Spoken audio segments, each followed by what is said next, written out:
Good morning from outside the WBZ studios in accord with the social distancing edicts of the moment. It's our pleasure to welcome Congressman Stephen Lynch of the 8th Congressional District. Congressman, good to have you here. Good to be with you, John. Thank you. As we're standing here right now, what's top of mind for you? So I've been able to visit our health centers in my district, hospitals, meeting with the mayors. The top concern right now is PPE, so we have to... What is that? Personal protective equipment, so we're talking about the mask, face shield, the mask, what they call the gown or the suit, as well as gloves. So we had a request in for 750,000 sets for Massachusetts. I think we got 10% of what we asked for because of the limitation. So a lot of my hospitals, health centers, even the VA are getting short on the supply of that. Of course, we have to protect our first responders and healthcare workers in order to do the tests. We're anticipating a big surge because the testing hasn't gone on for such a long time.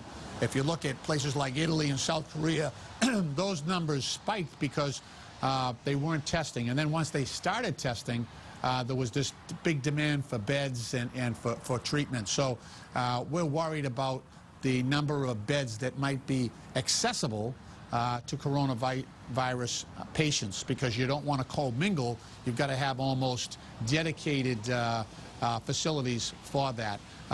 Kearney Hospital has agreed to be a coronavirus center, and we're actually looking at perhaps moving some patients within the VA to create additional coronavirus centers. I wrote a letter yesterday to the United States Navy asking if they might make a ship available. Some of these larger ships, like the USS Wasp, for example, has 46 beds, regular beds, 14 ICU beds, and then they also have operating rooms and all the other facilities. So basically like a small hospital.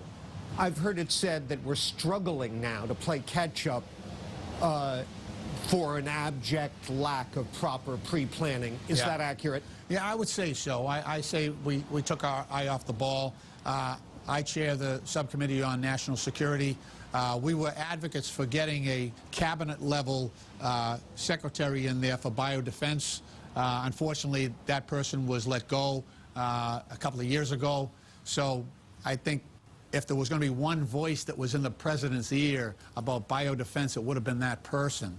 They also would have been watching the stockpiles that dwindled because we weren't paying attention, so we're paying that price now. Are you a supporter of the idea of the direct grants, the 1,000, 2,000, I believe Congressman Kennedy has called for, or another approach? Yeah, well, I'll support it. It's not the best, but when you think about it, the economy is suffering because we're telling people to stay home. Even if you give them $1,000, we're still going to tell them to stay home. So it's not going to be flush out into the economy. People will be ordering, you know, takeout or whatever. So, look, it's we don't have a lot of good choices, right? So giving cash disbursements, I guess, is one way to do it. I don't know how long we can do that, and I don't know how much impact it's going to have on the general economy. And look, this is a measure of our society. You protect the most vulnerable. You protect the most vulnerable, and that's what we have to do here. And look, we're all in this together. Again, we're going to ask people to stay home, to sequester, and that's going to hurt the economy.